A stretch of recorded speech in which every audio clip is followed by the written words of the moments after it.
Our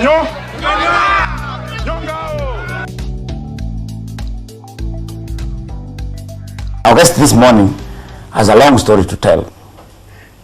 He started as a street boy, became a policeman, went to the special branch, knew about Robert Oko's death, became a refugee, and he studied law at length. Now he wants to be your president. We are talking about Mr. George Wajackoyah. Welcome. Professor Wajackoyah. You are now a professor. Yes, sir. But we knew you as a fugitive and a madman. Yes, yes. Tell us a little bit about your background from childhood. Well, in short, it can take a whole day, but yes, short, my parents divorced when I was a young boy in Western Province in Mumias, and I was left for the custody of my grandparents. Life became very difficult. Then, without going into nitty-gritties, I strode away from home to Nairobi, where I became a street boy for years, until the Hare Krishna picked us from the streets. And I remember having featured in a newspaper story by Sam Kahiga in 1977 as one of those boys who was picked up by the Hare Krishna to be taken to the temple. While at the temple, some Asian Samaritans came in, and they took me to their school, paid for my fees, and that's how I grew up. And after that, you become a policeman? Yes, after my A-levels, unfortunately, I didn't get enough grades to go to the university, though I passed. I joined the police as a police constable, worked at Central Police Station for some years, before I went back to Kiganjo to train as a police inspector, and then from there I was returned back to the city, Pangani Police Station. Then I was enrolled in the security intelligence, where I worked until my detention. And why were you detained? Well, as fate may take it, I was one of the officers who was designated to investigate the case of the late Honorable Minister Robert Oko. And when the findings were not pleasing, some of us were transferred, and I was detained. What findings did you find out? Well, I cannot speak on the findings right now because the case is in court. And there's no case in court? It will be contempt of court. The case is in British courts. It has been there. What court case is this? Well, those mentioned in the case, as published by the British newspapers by that particular time, filed a petition in the British courts, and I cannot discuss it or even mention because the case is still pending. I don't understand. Kenya is not under British colonial rule. So whatever court cases take place in Britain, they have nothing to do with us. Let me bring it to you. And I don't know anyway who has filed a case against who. Well, those mentioned in the story. Whose story? In the story that was published in the British press. Emanating from who? From the complainants, whom I'm not going to mention because I can't mention. But also, by the way, let me correct you here. Kenya is a signatory to international law. Therefore, it's obligated to observe the jurisdiction's findings of other courts, in which case, if I mention it here, it may amount to contempt of court. And I do not want it to go that way now that I'm running for the presidency of this country. What you are saying is that you cannot discuss why you are detained. Well, as I said before, I said, and I'll repeat it very clearly, that I was involved in the investigation of the late Minister Robert Oko. Yes. And whatever was found was communicated back to the government, particularly to my superiors. But then, because of that case, I ended up in detention. Yes. Of which I'm not going to give specifics. And then after that, I went to Britain through a good Samaritan who helped me to flee the country. Who is that? The late Smith Hempston, the U.S. ambassador, who was concerned with my safety. How did you get from detention to ambassadors, Smith Hempston's Well, I did not know what might have been happening while I was incarcerated, but I was released temporarily. And the story that I know right now is he might have wanted to know what was happening with me. Because while I was working in the intelligence, we also had a group of foreigners who were working with us, And probably it could have been some of those people that were working with us that were concerned about my arrest. They might have mentioned, and I'm not sure on this, but they might have mentioned about my whereabouts. And that might have led to the American government through Smith Hempstone wanted to find out. And as you know, that case was very sensitive. A lot of people lost their lives. Probably somebody wanted to save my life, and maybe he saved it. And of course he did. So anyway, after detention, you go to Britain? Yes, I went to Britain where I became a refugee, and I was a grave digger there for 7 years while I was going to law school. Digging graves? Yes, sir. And yes. then? Yes, and I went to law school. I finished my bachelor's of law. Then I did my first master's. I did my second master's. I did a third master's. And I continued until I started my own law practice in Hackney, in London, where I was practicing immigration law. Then a few years later, I decided to cross the Atlantic to go and study the laws of the United States at Baltimore University, of which I did, and I took the Washington, D.C. bar. And then I also became an adjunct professor of law, international comparative law, at American Heritage University, while I was also visiting professor to other institutions, including Britain. Why do you need all those master's degrees? Yeah, because, you know, as a street, about 5 of them. It could be more. If we count diplomas, yes, I have more diplomas than 5. But what I wanted was, I wanted to do something. I wanted to do something for my country. I wanted to make my country very proud. I wanted to make police officers also to have hope and destiny that whatever they do, they can always achieve something different, just like what the late Bishop Alexander Muge was. He was a police corporal, and he rose up to be a bishop. Mandela in South Africa, I'm told, was a policeman, and he rose up to be a president. And because I lacked education as a street boy, because I lacked people to assist me to reach wherever I could have reached, I wanted actually to try to establish a new paradigm in life so that I could also give others hope. I could also emulate others and let them know that you cannot give up when there is hope. And that's how I decided to become a permanent student. But it paid at the end, and that's why I'm running for president. Tell us, you have been out of this country from 1991 or 92? Yes, 92 January. 92 January? Yes. You have been out of this country? I've been out. Just arrived about 2 months ago? Well, the first time I came was last year when I came to register, and then register as a voter. And 2 months ago, I came back now to launch my campaign, of which I had launched 22 months ago while in the diaspora, as the first Kenyan in the diaspora to launch presidential campaign. We launched where? If you launch a presidential... In the United States. How does that help you, launching a presidential campaign in America? We have 3 million Kenyans in the US and Britain, in the diaspora, who are now eligible to vote in the new constitution. Then we have also over 10 million Kenyans who are of Asian ethnicity. So if you count, if you put the 2 numbers together, and these people take advantage of that, then we shall have 13 million Kenyans. And because Kenyans abroad have worked so hard to keep this country going during those 24 years of misrule, they have a duty to this country. They have a cause to fight for, as they have been fighting for. Because lots of people do not know that Kenyans abroad have really done a lot to bring justice in this country by lobbying international community, by participating in different formats to make the international community realize that things were not right at home. And they're only doing that because they wanted to set this country free. So when the new constitution came up, they took advantage and they said, you know what, this is our time, we need to go back home and participate instead of being spectators or speculators. And that's why I decided to join hands with those Kenyans outside, to speak the same language, and also to start a new phase of Kenyan politics. Can you tell us what role you have played in terms of struggle when you are away?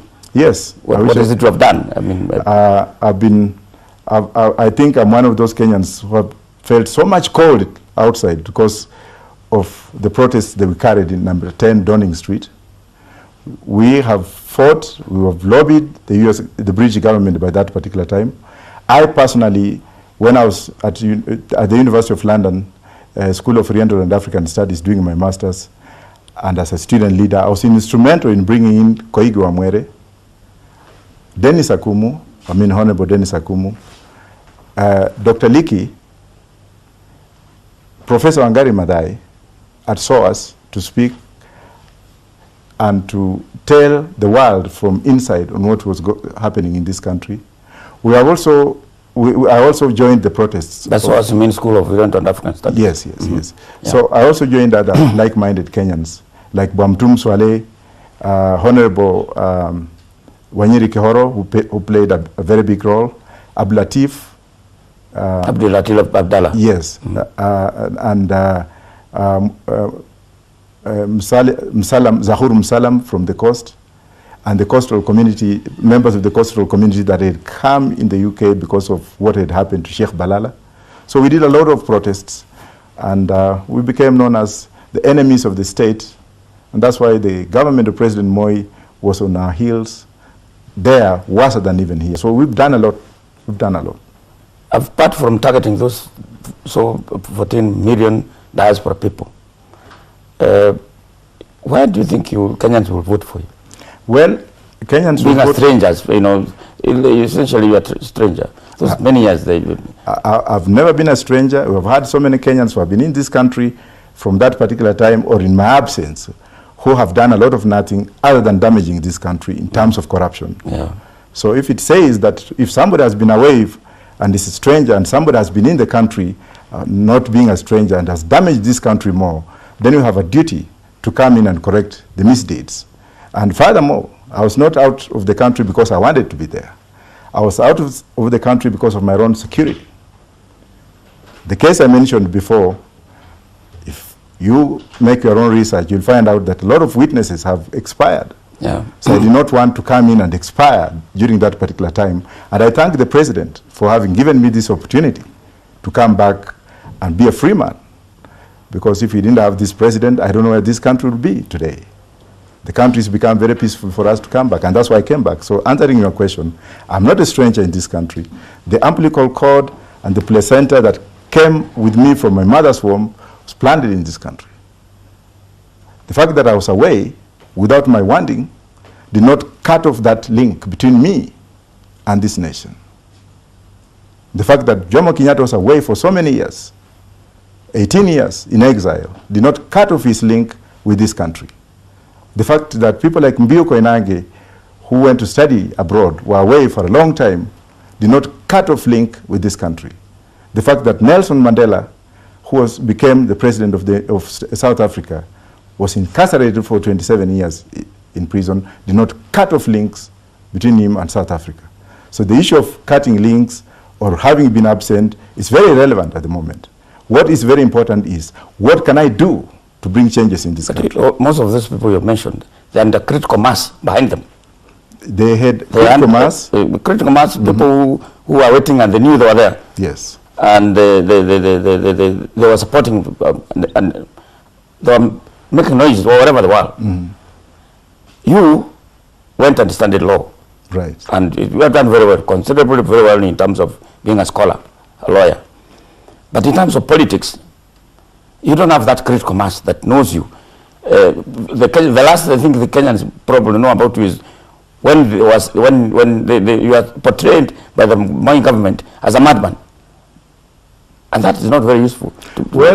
I think we are shifting into the new era of politics. Yes. And with the new kind of social strategies and with the new era of new thinking, the issue of followers of populism does not arise.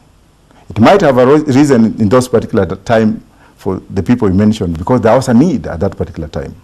If you look at me, and as I mentioned before, if you look at what we have done abroad, we are remembered with what we have done and what we stood for. I stood firm when a minister was murdered in this country. And I said no to a lot of things, including bribery. And I suffered for all these years outside the country in a different category, because I was a policeman. I was not that important that particular time. And from that time, there's no politician who has been murdered in this country. That's a contribution I made for this country.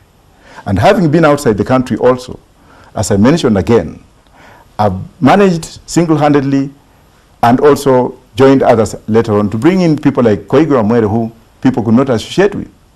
People like Dr. Liki, who had just broken his legs. People like Honorable Dennis Akumu, who was a vocal person.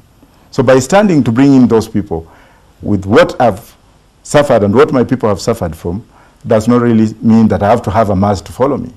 Judge me by what I am and by what I say and by what I stand for, rather than judging me with whoever is following me. After all, most of those people you mentioned had a mass following, but what did they do? Some of them became the worst crooks in this world, but I don't want to go into the crooked part of it because I'm not here to point names at people who did well. But if you look at my homecoming recently, there were 130,000 people. It was on TV. I was away for all those years. What did that mean to me? That meant they were remembering who I was. That has given me some kind of hope that if I'm given the opportunity in this country, especially by the media, because the media has been a lot of like, he's a young man, though I'm 52, he's just coming, he's a deputy. No, I'm just a Kenyan, like any other person. Have you set up a campaign secretariat? Or well, that's another point. What political party you're going to go with? I have a political party, but I'm going to court today because the registrar of political parties has failed to uphold the statute. We petitioned her and actually put in an application for our political party. And for the last 30 days, which ended on 29th, she did not communicate to us. We have gone to that office so many times. We've wasted a lot of resources paying for accommodation here and there. And she was inactive. I'm not here to condemn her, but if I apply the methods or the legal language, particularly where somebody is under statutory obligation to provide, and the person becomes inactive in that case, does not correspond, especially where human rights are concerned, then that person is abusing the Constitution. But I hope you know the requirements to register a political party. We know that, we've registered. Which is what? One of it is you have to have a name. Yes.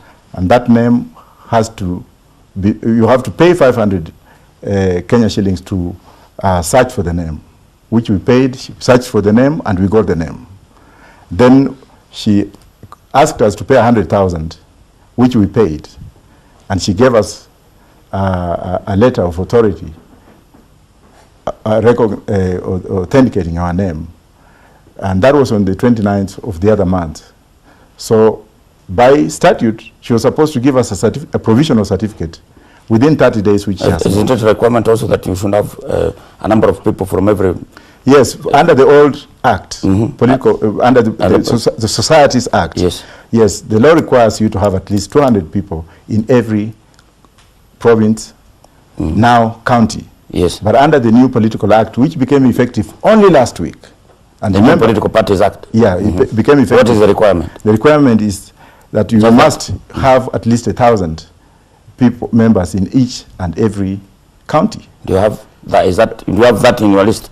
We cannot have that unless we are given our certificate, a provisional certificate, so that we can go out there and open offices and solicit members. Otherwise, we shall be violating the Constitution if we went ahead and did without being given the certificate. So you need a temporary certificate? Yes, a provisional certificate, which we have gone to court. In fact, my lawyers, as we speak today, are in court today filing that petition to compel her to give us the certificate.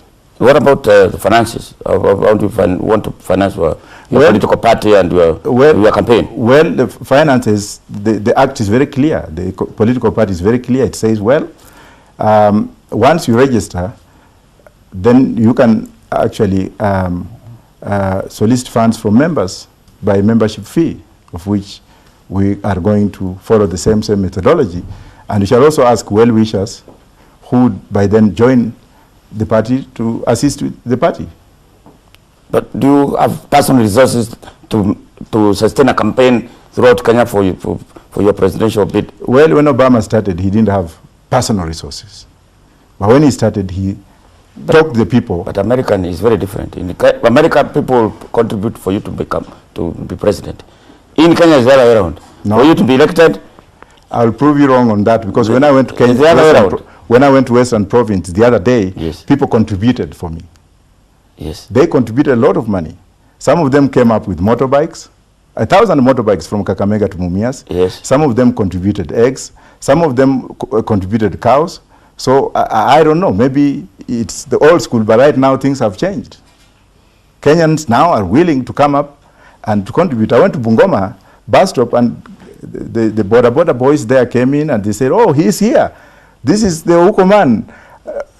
They carried me, and even they gave me 10,000 Kenya shillings contribution. So things have changed. It depends on how you talk with the people. But if you come in the way I can see these other politicians using the money they have stolen from Kenyans to induce Kenyans to vote for them, then I will not go that direction. If I'm given money for the campaign, definitely I will have to follow the constitution and the laid down procedures to show where that money had come from. Accountability, transparency leads to integrity. Do you have a system of human beings, I mean, like running mate, supporters across the country? Well, what I can say right now is we have not reached there yet until we get our provisional certificate. And once we get it, then we shall cross the bridge.